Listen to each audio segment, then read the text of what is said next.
नमस्कार, मैं हूं मनु राजपूत और आप देख रहे हैं सुजन समाचार खास पेशकश आपकी विधानसभा आपकी खबर।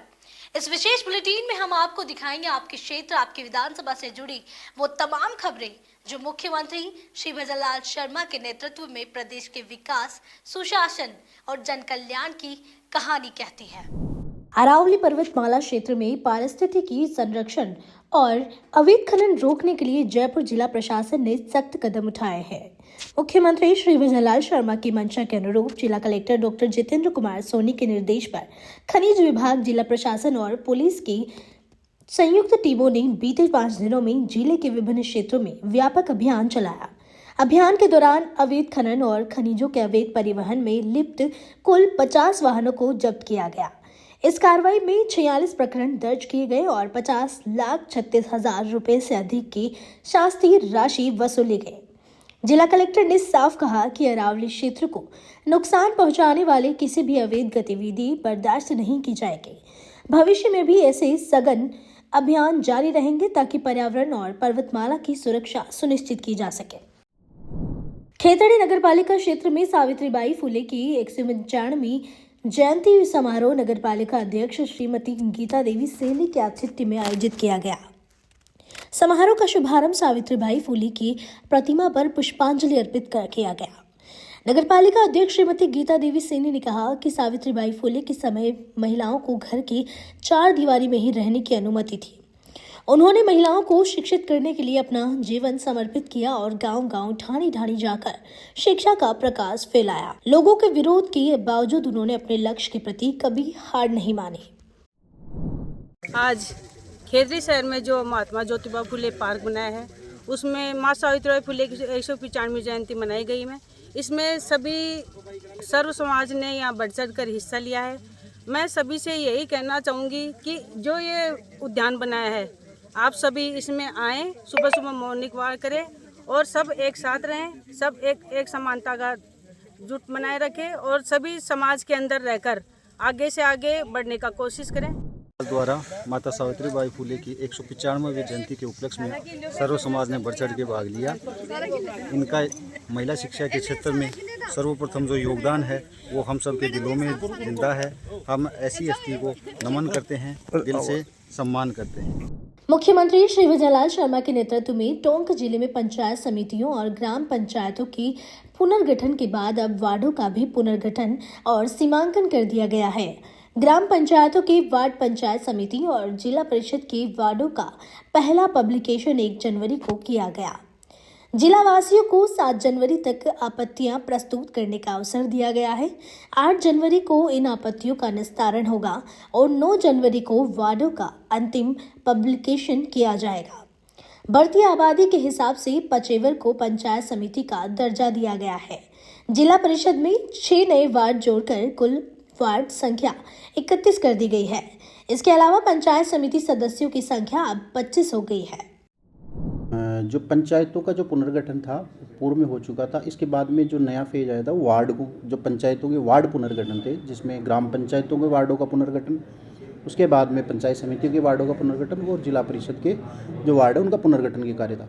उपखंड स्तर पे जो ग्राम पंचायतों के वार्ड का पुनर्गठन हमारे द्वारा टोंक पंचायत समिति में किया गया है।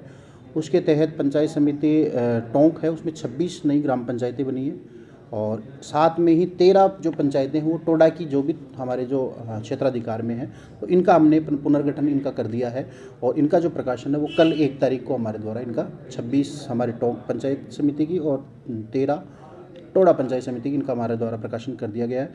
अब इसमें 7 दिन की है वो आपत्ति अवधि, यानी कि 7 तारीख तक ये आपत्ति और जो भी किसी की आपत्ति है इस पर आपत्ति मांगी जाएगी। 8 तारीख को हमको इनको निस्तारण करना है और 9 तारीख को यानी 9 जनवरी को इसका फाइनल पब्लिकेशन हमारे द्वारा कर दिया जाएगा, जिसमें ग्राम पंचायतों का पब्लिकेशन SDM के द्वारा किया जाएगा और CR और DR के जो पब्लिकेशन है वो जिला स्तर से माननीय जिला कलेक्टर महोदय द्वारा। ग्राम बंद प्रक्रिया जी बिल्कुल।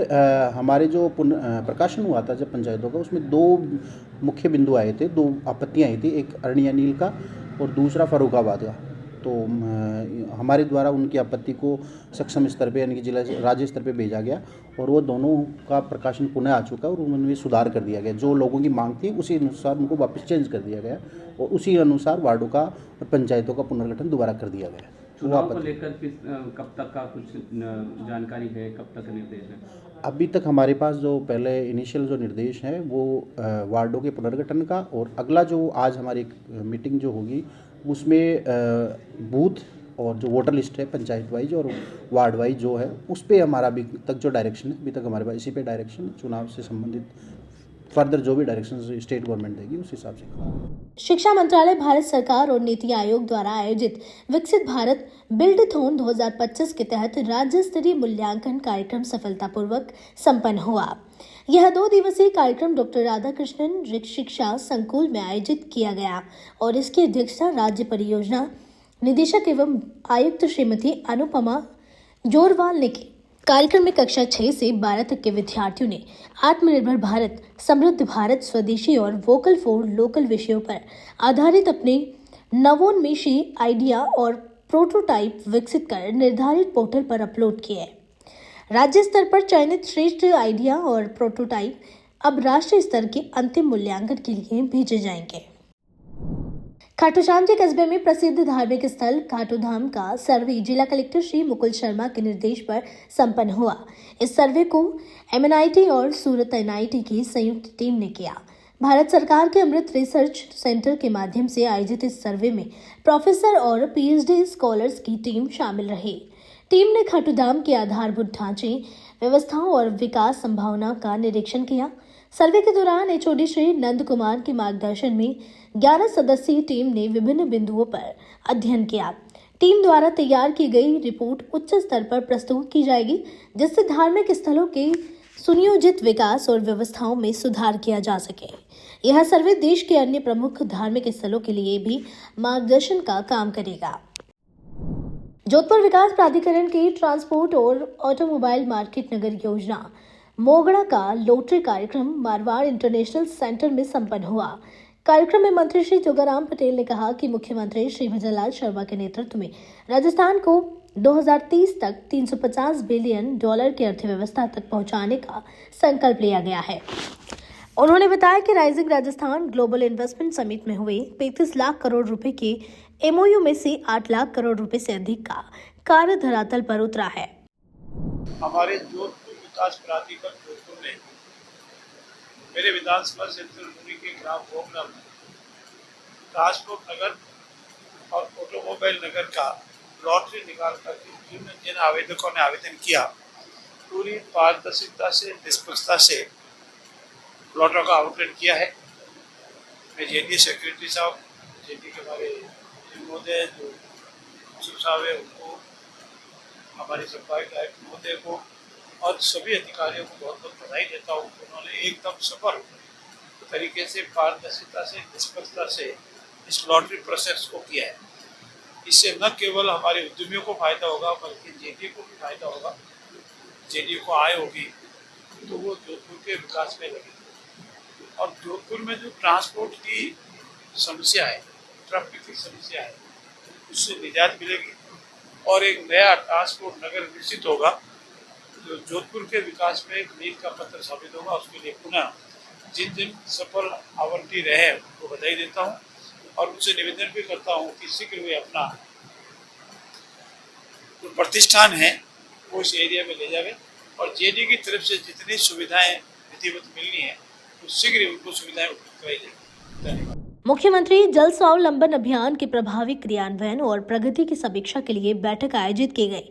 बैठक की अध्यक्षता अतिरिक्त जिला कलेक्टर डॉक्टर दिनेश राय सापेला ने की। बैठक में अभियान 2.0 के तीनों चरणों की समीक्षा की गई और जल संरक्षण, वर्षा जल संचयन, भूजल स्तर सुधार तथा ग्राम स्तर पर जल स्वावलंबन सुनिश्चित करने के निर्देश दिए गए। सलूमर जिले के झल्लारा ब्लॉक की जेतारा में सूरज राजीविका महिला सर्वांगीण विकास सहकारी समिति की वार्षिक आम सभा गरिमामय वातावरण में आयोजित की गई। कार्यक्रम में ग्राम पंचायत झल्लारा से सरपंच श्री देवीलाल सहित अनेक गणमान्य अतिथि उपस्थित रहे।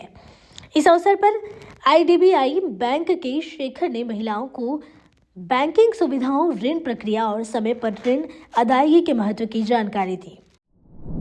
सलूमर जिले में जो निजी अस्पताल बिना जरूरी कागजात और नियमों के चल रहे हैं, उनके खिलाफ प्रशासन सख्त कदम उठाएगा। इस बारे में मुख्य चिकित्सा एवं स्वास्थ्य अधिकारी डॉक्टर महेंद्र कुमार परमार ने जानकारी दी।